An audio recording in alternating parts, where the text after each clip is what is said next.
നമ്മളിൽ കൂടുതൽ പേരും ഒരു ഗെയിമിംഗ് PC ബിൽഡ് ചെയ്യാനായി നിരവധി പണം ചെലവാക്കണമെന്നില്ല. എന്നാൽ ഇന്ന് ഈ വീഡിയോയിലൂടെ നമ്മൾ ഡിസ്കസ് ചെയ്യാനായിട്ട് പോകുന്നത് നമ്മുടെ ബഡ്ജറ്റിനകത്ത് നിന്നുകൊണ്ട് തന്നെ എങ്ങനെ 25000 രൂപയ്ക്ക് താഴെയുള്ള ഒരു മികച്ച ഡീസൻറ്റ് ഗെയിമിംഗ് പെർഫോമൻസ് ലഭിക്കുന്ന ഒരു ഗെയിമിംഗ് PC ബിൽഡ് ചെയ്തെടുക്കാമെന്നാണ് ഇന്നത്തെ വീഡിയോയിലൂടെ നമ്മൾ ഡിസ്കസ് ചെയ്യാനായിട്ട് പോകുന്നത്. അപ്പോൾ ഞാൻ ഇതിന് യൂസ് ചെയ്തിട്ടുള്ള ആദ്യമായി തന്നെ ഞാൻ ഇതിന് യൂസ് ചെയ്തിട്ടുള്ള പാർട്സ് എന്തൊക്കെയാണെന്ന് നോക്കാം. ഈ PC ബിൽഡ് ചെയ്യാനായി യൂസ് ചെയ്തിട്ടുള്ള പാർട്സ് എന്തൊക്കെയാണെന്ന് നോക്കാം. അപ്പോൾ നമുക്ക് സമയം കളയാതെ തന്നെ ബിൽഡിങ്ങിലൊക്കെ കടന്നേക്കാം. അപ്പോൾ എന്തൊക്കെ പാർട്സാണ് ഉപയോഗിച്ചിരിക്കുന്നത് എന്ന് നമുക്ക് നോക്കാം. ഞാൻ വാങ്ങിയത് ഓഫ്ലൈനിൽ നിന്നാണ്. ഓഫ്ലൈനിലാണ് വില കുറവ്. അപ്പോൾ 120 GB SSD ഞാനൊന്ന് വാങ്ങി. അതുപോലെ തന്നെ 8 GB DDR4 RAM ഒന്ന് വാങ്ങി. അതുപോലെ തന്നെ മദർ ബോർഡ് ഞാൻ ഉപയോഗിച്ചിട്ടുള്ളത് ASUS Prime A320K എന്ന് പറയുന്ന ഈ മദർ ബോർഡാണ് ഞാൻ ഇതിനായി യൂസ് ചെയ്തിട്ടുള്ളത്. Ryzen സപ്പോർട്ടഡ് പ്രൊസസ്സർ മദർ ബോർഡാണ്. ഞാൻ പ്രൊസസ്സർ റൈസൻ്റെയാണ് ഉപയോഗിച്ചിട്ടുള്ളത്. റൈസൺ ആകുമ്പോൾ നമുക്ക് ഇൻബിൽഡ് 2 GB ഗ്രാഫിക്സ് അതിൽ അവൈലബിൾ ആണ്. അതുപോലെ തന്നെ IBALLൻ്റെ ഒരു പവർ സപ്ലൈ ഞാൻ വാങ്ങി. ഫോക്സിൻ്റെ ഒരു ക്യാബിനറ്റാണ്. ഏകദേശം 500 രൂപ മാത്രമേ ഇതിന് വില. ഇതിൻ്റെ പ്രൊസസ്സറായി ഞാൻ ഉപയോഗിച്ചിട്ടുള്ളത് Ryzen 32200G എന്ന് പറയും. ഇൻബിൽഡ് ഗ്രാഫിക്സും നമുക്ക് അവൈലബിൾ ആണ്. അതുകൊണ്ട് തന്നെ എക്സ്റ്റേണൽ ഗ്രാഫിക്സ് ഒന്നും നമുക്ക് വാങ്ങേണ്ട ആവശ്യമില്ല. അപ്പോൾ നമുക്ക് ബഡ്ജറ്റ് കുറക്കാൻ സാധിക്കുന്നതാണ്. നമുക്ക് ബിൽഡിംഗ് സ്റ്റാർട്ട് ചെയ്യാം. ബിൽഡിംഗ് സ്റ്റാർട്ട് ചെയ്യുന്നതിന് മുമ്പ് നമുക്ക് ഇതൊക്കെ ഒന്ന് അടക്കി ഒതുക്കി നമ്മുടെ പെട്ടിയിലാക്കുന്നതിന് മുമ്പ് ഫസ്റ്റായി തന്നെ നമുക്ക് ഈ മദർ ബോർഡ് ഒന്ന് അൺബോക്സ് ചെയ്യാം. മദർ ബോർഡിൻ്റെ ഉള്ളിൽ എന്തൊക്കെയാണ് ഉള്ളത് എന്ന് നോക്കാം. അപ്പോൾ മദർ ബോർഡിൻ്റെ ബോക്സിനുള്ളിൽ ഇതാണ് മദർ ബോർഡ്. അപ്പോൾ മദർ ബോർഡ് നമുക്കൊരു സൈഡിലേക്ക് അങ്ങോട്ട് മാറ്റി വെക്കാം. അപ്പോൾ ഇനി ഈ പെട്ടിയിൽ എന്തൊക്കെയുണ്ട് നമുക്ക് നോക്കാം. അപ്പോൾ പെട്ടിയിൽ താഴെ 2 ബുക്കും കാര്യങ്ങളൊക്കെ കാണാനുണ്ട്. അപ്പോൾ ഇതിൻ്റെ ഉള്ളിൽ ഇതാണ് സാറ്റ കേബിൾ. അതായത് നമ്മുടെ മദർ ബോർഡിൽ നിന്നും ഹാർഡ് ഡിസ്ക് കണക്ട് ചെയ്യാനുള്ള 2 കേബിളാണ്. അപ്പോൾ ഒരു IO ഷീൽഡും അതുപോലെ തന്നെ 2 ബുക്കും ഒരു CD ഒക്കെ ഇതിൻ്റെ കൂടെ നമുക്ക് ലഭിക്കുന്നുണ്ട്. അതൊന്നും ആവശ്യമില്ല, അതൊക്കെ അവിടെ എടുക്കട്ടെ. അപ്പോൾ ആണെങ്കിൽ നിങ്ങൾക്ക് ഇത് നോക്കിയിട്ടൊക്കെ ചെയ്യാവുന്നതാണ്. അപ്പോൾ ഇതാണ് ഫസ്റ്റായി നമ്മൾ ക്യാബിനറ്റിൽ ഫിറ്റ് ചെയ്യേണ്ട സാധനം. അതിൻ്റെ കൂടെ നമുക്ക് 2 നെറ്റും നമുക്ക് ലഭിക്കുന്നുണ്ട്. അപ്പോൾ നമുക്ക് ഈ മദർ ബോർഡ് എടുത്ത് ഇനി ബിൽഡിംഗ് അങ്ങ് സ്റ്റാർട്ട് ചെയ്യാം. അപ്പോൾ ഇതാണ് നമ്മുടെ മദർ ബോർഡ്. ഇനി ചെയ്യാൻ രണ്ടാമത്തെ പരിപാടി എന്ന് വെച്ചാൽ മദർ ബോർഡിലേക്ക് നമ്മുടെ AMDയുടെ Ryzen പ്രൊസസ്സർ സെറ്റ് ചെയ്യാം എന്നതാണ് അടുത്ത പരിപാടി. അപ്പോൾ നമുക്കത് സെറ്റ് ചെയ്യാം. അപ്പോൾ ഇതിലെ അടുത്ത പണി എന്തെന്ന് വെച്ചാൽ നമ്മുടെ പ്രൊസസ്സർ നമ്മുടെ മദർ ബോർഡിലേക്ക് ഫിക്സ് ചെയ്യുക എന്നുള്ള കാര്യമാണ്. അപ്പോൾ ഞാൻ ജസ്റ്റ് ഇതിൻ്റെ പെട്ടി ഒന്ന് തുറക്കുമ്പോൾ ഇതിൽ 2 ലിസ്റ്റ് നമുക്ക് കാണാൻ സാധിക്കും, 2 പേപ്പർ കാണാം. അതുപോലെ തന്നെ ഇതാണ് മെയിൻ പ്രൊസസ്സർ. ഇത്രയും വലിയ ബോക്സിൽ വന്ന നമ്മുടെ മെയിൻ ആയിട്ടുള്ള സാധനം അതാണ് പ്രൊസസ്സർ. അതുപോലെ തന്നെ ഇത്രയും വലിയൊരു സാധനം ഈ പെട്ടിയിൽ ഈ കൂളർ ഫാനാണ്. അപ്പോൾ കൂളർ ഫാൻ നമുക്കൊരു സൈഡിലേക്ക് അങ്ങ് മാറ്റി വെക്കാം. ഇതും അത്യാവശ്യമുള്ളൊരു സാധനമാണ്. ശേഷം ഇനി നമ്മുടെ പ്രൊസസ്സർ നമുക്ക് എങ്ങനെ മദർ ബോർഡിലേക്ക് ഫിക്സ് ചെയ്യാമെന്ന് നോക്കാം. അപ്പോൾ ജസ്റ്റ് ഈ മദർ ബോർഡിൻ്റെ ഈ ഭാഗത്താണ്, ഇപ്പോൾ ഞാൻ കാണിച്ചു തരുന്ന ഈ ഭാഗത്താണ് നമ്മുടെ ഈ പ്രൊസസ്സർ സെറ്റ് ചെയ്യേണ്ട സ്ഥലം. നമുക്കവിടെ ലിവർ കാണാം. ആ ലിവർ ജസ്റ്റ് സൈഡിലേക്ക് ഒന്ന് ഇങ്ങോട്ട് ഞെക്കിയിട്ട് ഒന്ന് പൊന്തിക്കുക. അപ്പോൾ ഇതുപോലെ നമുക്ക് ഇത് ലോക്ക് ചെയ്യാനുള്ള ഒരു ഓപ്ഷനും നമുക്കിതിൽ അവൈലബിൾ ആണ്. ഇനി നമ്മൾ ചെയ്യേണ്ടത് ഈ പ്രൊസസ്സർ സെറ്റ് ചെയ്യുക എന്നുള്ളതാണ്.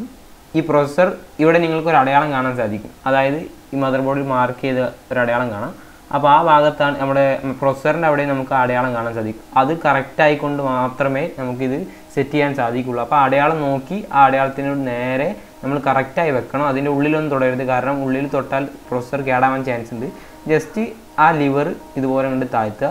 പരിപാടി കഴിഞ്ഞു. ഓക്കെ, സെറ്റായിരിക്കുന്നു. ഓക്കെ, അത് നേരത്തെ സെറ്റായില്ല, ഇപ്പോൾ റെഡിയായി. ഓക്കെ, ഇത്രയേ ഉള്ളൂ പരിപാടി. സിമ്പിൾ സ്റ്റെപ്പാണ്. ഇനി അടുത്ത കാര്യം എന്ന് വെച്ചാൽ നമ്മുടെ ഫാൻ എങ്ങനെ നമുക്ക് ഇതിലേക്ക് ഫിക്സ് ചെയ്യാമെന്നാണ്. ഫാൻ ഫിക്സ് ചെയ്യാൻ വളരെ സിമ്പിളാണ്. ഇതാണ് നമ്മുടെ കൂളർ ഫാൻ. ഓക്കെ, ഈ ഫാൻ ഫിക്സ് ചെയ്യാൻ ഫസ്റ്റായി തന്നെ ഇവിടെ കൊടുത്തിരിക്കുന്ന ഈ നെട്ടും ബോൾട്ടൊക്കെ അയച്ചെടുക്കുക. അത് ലിക്വിഡ് കൂളിങ്ങിന് വേണ്ടിയിട്ടുള്ളതാണ്. അപ്പോൾ നമ്മൾ യൂസ് ചെയ്യുന്ന ഇതിൻ്റെ കൂടെ ലഭിക്കുന്ന ഫാനാണ്. അപ്പോൾ ആ നെട്ടും ബോൾട്ടൊക്കെ ഒന്ന് അയച്ചു മാറ്റി ഈ നെറ്റിൻ്റെ സ്ഥലത്താണ് നമ്മൾ ഇനി ചെയ്യാനുള്ളത് എന്ന് വെച്ചാൽ നമ്മുടെ ഈ ഫാൻ ഫിക്സ് ചെയ്യുമ്പോൾ സ്ക്രൂ ചെയ്യുമ്പോൾ കുറച്ച് കാര്യങ്ങളും ശ്രദ്ധിക്കണം. അപ്പോൾ ഇതാണ് ആ ഭാഗം. നമ്മൾ ആ വാട്ടർ കൂളിങ്ങിൻ്റെ സാധനം അയച്ചു മാറ്റിയപ്പോൾ ഇത്തരത്തിലാണ് കാണാൻ സാധിക്കുക. ഇനി നമ്മൾ സ്ക്രൂ ചെയ്യുമ്പോൾ കുറച്ച് കാര്യങ്ങൾ ശ്രദ്ധിക്കാനുണ്ട്. ഒരുമിച്ച് ഒരു ഭാഗം മാത്രം ഫുള്ളായി ടൈറ്റ് ചെയ്യരുത്. പതിയെ 4 ഭാഗം ഒരുമിച്ച് ടൈറ്റ് ചെയ്ത് കൊണ്ടുവരണം. ആ കാര്യങ്ങൾ പ്രത്യേകം ശ്രദ്ധിക്കുക. ഓക്കെ, അപ്പോൾ നമുക്ക് ഇനി ഇതൊന്ന് ടൈറ്റ് ചെയ്യാം. അപ്പോൾ ഇത് സ്ക്രൂ ചെയ്തതിന് ശേഷം ഈ ഫാനിൻ്റെ കൂടെ നമുക്കൊരു വയർ ലഭിക്കും. അപ്പോൾ ആ വയർ എന്താ ചെയ്യേണ്ടതെന്ന് വെച്ചാൽ നമുക്ക് മദർ ബോർഡിൽ CPU ഫാൻ എന്ന് പ്രത്യേകം മാർക്ക് ചെയ്ത സ്ഥലത്ത് ഈ വയർ ഫിക്സ് ചെയ്യുക. അപ്പോൾ നമ്മൾ നോക്കി സ്ക്രൂ ചെയ്യുക. സ്ക്രൂ ചെയ്തതിന് ശേഷം ഇതിൻ്റെ കൂടെ നമുക്ക് ഒരു വയറുണ്ടാകും. അപ്പോൾ ആ വയർ മദർ ബോർഡിൽ പ്രത്യേകം മാർക്ക് ചെയ്തിട്ട് വെരി സിമ്പിളാണ്, സോ ഈസി. ഓക്കെ, അപ്പോൾ ഇതുപോലെ ഈ ഭാഗം നമ്മൾ നേരെ മദർ ബോർഡിൽ അവിടെ CPU ഫാൻ എന്ന് നമുക്ക് കാണാൻ സാധിക്കും.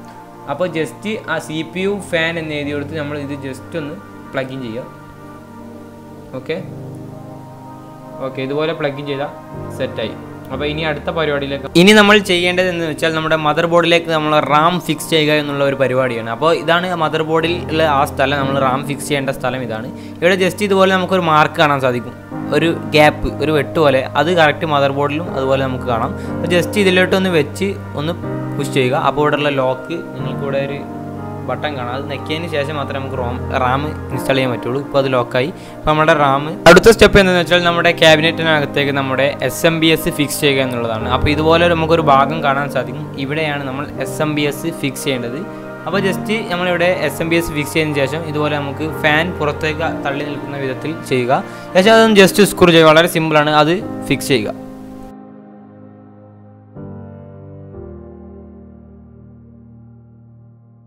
പിന്നീട് നമ്മൾ ചെയ്യേണ്ട കാര്യം നമ്മുടെ മദർ ബോർഡിൻ്റെ ബോക്സിൽ നിന്ന് ലഭിച്ച ഒരു IO ഷീൽഡാണിത്. അപ്പോൾ ഈ IO ഷീൽഡ് നമ്മുടെ ഈ ക്യാബിനറ്റിനകത്ത്, ഫോക്സിൻ്റെ ഈ ക്യാബിനറ്റിനകത്ത് ഇവിടെ നമുക്കൊരു സ്പേസ് കാണാം. ജസ്റ്റ് അതിലൊന്ന് വെച്ച് ജസ്റ്റ് ഒന്ന് അമർത്തി കൊടുത്താൽ സാധനം അവിടെ ഫിക്സ് ആവുന്നതാണ്.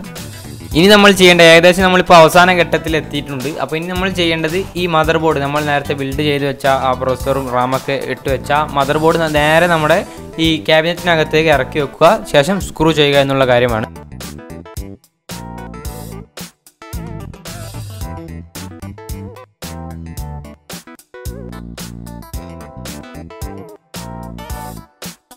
നമ്മൾ ചെയ്യേണ്ട കാര്യം എന്ന് വെച്ചാൽ നമ്മുടെ മദർ ബോർഡിലേക്ക് പവർ കണക്ട് ചെയ്യുക എന്നുള്ളതാണ്. ഇതാണ് 24 പിൻ സോക്കറ്റ്. അപ്പോൾ ഈ 24 പിൻ സോക്കറ്റ് ഈ മദർ ബോർഡിൽ വലുതായി നമുക്ക് കാണാൻ സാധിക്കും.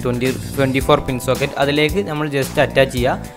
അപ്പോൾ SMPSൽ നിന്ന് വരുന്ന ഈ 24 പിൻ ഈ ഭാഗത്തും അതുപോലെ തന്നെ ATX കേബിൾ നമുക്ക് പ്രത്യേകമായി മദർ ബോർഡിൽ മാർക്ക് ചെയ്തിട്ടുണ്ടാകും, ATX എന്ന്. അവിടെ നിങ്ങൾ ഇതുപോലെ ഫിക്സ് ചെയ്യുക. സിമ്പിൾ, ഈസിയാണ്.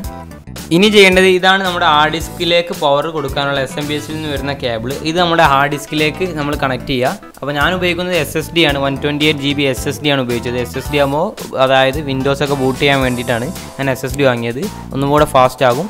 അപ്പോൾ ഇതിലേക്ക് നിങ്ങൾ ഇതുപോലെ ജസ്റ്റ് കണക്ട് ചെയ്യുക. ഇപ്പോൾ നമ്മളത് കണക്ട് ചെയ്തിട്ടുണ്ട്, ആ പോർട്ട് നമ്മൾ കണക്ട് ചെയ്തിട്ടുണ്ട്. ഇനി ചെയ്യേണ്ട കാര്യം എന്തെന്ന് വെച്ചാൽ നമ്മുടെ കയ്യിലുള്ള, അതായത് നമുക്ക് മദർ ബോർഡിൻ്റെ കൂടെ 2 SATA കേബിൾ ലഭിച്ചിട്ടുണ്ടാകും. ഈ SATA കേബിളിൻ്റെ പോർട്ടാണ് ഇതിൽ നമുക്ക് ഹാർഡ് ഡിസ്കിൽ രണ്ടാമതായി കാണുന്നത്. ഹാർഡ് ഡിസ്ക് മദർ ബോർഡുമായി കണക്ട് ചെയ്യുക എന്നുള്ളതാണ് അടുത്തതായുള്ള ഘട്ടം. അപ്പോൾ ഇതാണ് SATA കേബിൾ, നമുക്ക് ഈ മദർ ബോർഡിൻ്റെ കൂടെ ലഭിക്കുന്നതാണ് ഈ SATA കേബിൾ. അപ്പോൾ ഈ SATA കേബിൾ വളരെ ഈസിയായി തന്നെ പ്ലഗ് ഇൻ ചെയ്യാൻ സാധിക്കും. മറ്റേതിൻ്റെ അത്ര ടൈറ്റ് ഇല്ല, മറ്റേത് കുറച്ച് ടൈറ്റ് ആയിരുന്നു. അപ്പോൾ ഇതുപോലെ ഈസിയായി പ്ലഗ് ഇൻ ചെയ്തുകൊണ്ട് നമ്മുടെ മദർ ബോർഡിലേക്കും SATA അടയാളപ്പെടുത്തിയിരിക്കുന്നത് നമുക്ക് കാണാം. അവിടെ ഈ മറ്റേ തലയും പ്ലഗ് ചെയ്യുക. നമുക്ക് മദർ ബോർഡിലെല്ലാം പ്രത്യേകം മാർക്ക് ചെയ്തതായി നമുക്ക് ഇവിടെ കാണാൻ സാധിക്കും. ഇപ്പോൾ SATA കേബിളിൻ്റെ പോർട്ട് ഇവിടെ നമുക്ക് മദർ ബോർഡിൻ്റെ സൈഡിലായി തന്നെ നമുക്ക് കാണാം. അപ്പോൾ അതിൽ ഏതെങ്കിലും ഒരു പോർട്ടിൽ നമുക്ക് ഈ SATA 1, SATA 3 പോർട്ട് നമുക്ക് ഇവിടെ അവൈലബിൾ ആണ് ഈ ബോർഡിൽ. അപ്പോൾ ഏതെങ്കിലും ഒന്നിൽ നിങ്ങൾ ഇതുപോലെ ഈ മദർ ബോർഡിൻ്റെ ഏതെങ്കിലും ഒന്നിൽ നിങ്ങൾ ഇതുപോലെ പ്ലഗ് ഇൻ ചെയ്യുക. അടുത്തതായി നമ്മൾ ചെയ്യേണ്ട കാര്യം എന്ന് വെച്ചാൽ നമ്മുടെ ക്യാബിനറ്റിൽ നിന്നും വരുന്ന, ഈ ഫോക്സിൻ്റെ ഈ ക്യാബിനറ്റിൽ നിന്നും വരുന്ന ഒരുപാട് വയർ നമുക്ക് കാണാൻ സാധിക്കും. ആ വയർ എന്ന് വെച്ചാൽ ഒന്ന് USB പോർട്ടാണ്. അപ്പോൾ USB പോർട്ട് പ്രത്യേകം മദർ ബോർഡിൽ നമുക്ക് ഇതിൻ്റെ എല്ലാം ഭാഗം ആ സ്ഥലത്ത് എഴുതി വെച്ചാൽ നമുക്ക് കാണാം. വളരെ ഈസി ആയിട്ട് തന്നെ പ്ലഗ് ഇൻ ചെയ്യാൻ സാധിക്കും. അപ്പോൾ USB പോർട്ട് എന്നുള്ളിടത്ത് USB എന്നുള്ളിടത്ത് അത് പ്ലഗ് ഇൻ ചെയ്യുക. അതുപോലെ തന്നെ മറ്റു വയർസ് എല്ലാം അവിടെ നിങ്ങൾക്ക് പ്രോപ്പർലി മാർക്കഡ് ആണ്. പവർ സ്വിച്ച്, ക്യാബിനറ്റിൽ നിന്ന് വരുന്ന മറ്റു വയേഴ്സ്, അതായത് പവർ സ്വിച്ച്, പവർ LED എന്നീ വയറുകളൊക്കെ നിങ്ങൾക്ക് ഫിക്സ് ചെയ്യാനുള്ള സ്ഥലം ഇവിടെ നമുക്ക് വളരെ ഈസി ആയി തന്നെ മദർ ബോർഡിൽ നമുക്ക് പ്രത്യേകം മാർക്ക് ചെയ്തിട്ടുണ്ടാകും. അത് നോക്കി ഇതിന്മേലും എഴുതിയിട്ടുണ്ടാകും. അത് നോക്കി നിങ്ങൾ ജസ്റ്റ് ഇതുപോലെ ഈസി ആയി തന്നെ പ്ലഗ് ഇൻ ചെയ്യാം. മറ്റുള്ള വയേഴ്സ് എല്ലാം ഇതുപോലെ ഈസി ആയി തന്നെ മദർ ബോർഡിലേക്ക് പ്ലഗ് ഇൻ ചെയ്യാൻ സാധിക്കും. ഇപ്പോൾ ഏകദേശം നമ്മുടെ ബിൽഡിംഗ് ഇപ്പോൾ ഇവിടെ തീരാറായി. അപ്പോൾ ഇനി നമ്മൾ ചെയ്യേണ്ടത് ഒരു വൃത്തിക്ക് വേണ്ടി നമ്മൾ ഈ വയറുകളെല്ലാം ഒരു ടൈ ഉപയോഗിച്ച് കെട്ടിയിടുകയാണ്.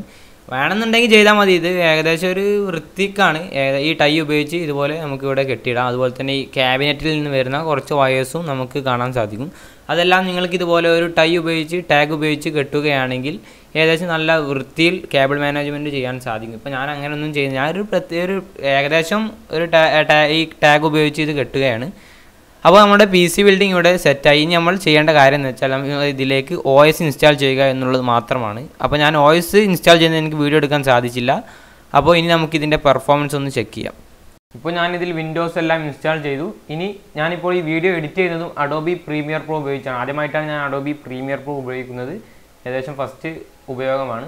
അതുപോലെ തന്നെ ഇപ്പോൾ നമ്മൾ ഇനി ഗെയിമിംഗ് പെർഫോമൻസ് നോക്കിയാൽ എൻ്റെ കയ്യിൽ വേറെ ഗെയിമൊന്നും ഇല്ല. ഇപ്പോൾ ഞാൻ PUBG ഇമുലേറ്ററാണ് കളിക്കുന്നത്. PUBG ഇമുലേറ്റർ സത്യം പറഞ്ഞാൽ അതിൻ്റെ ഗ്രാഫിക്സ് സെറ്റിങ്സ് എത്ര കിട്ടുമെന്ന് വെച്ചാൽ HDയിൽ എക്സ്ട്രീം വരെ നമുക്ക് ഇതിൽ കളിക്കാൻ സാധിക്കുന്നുണ്ട്.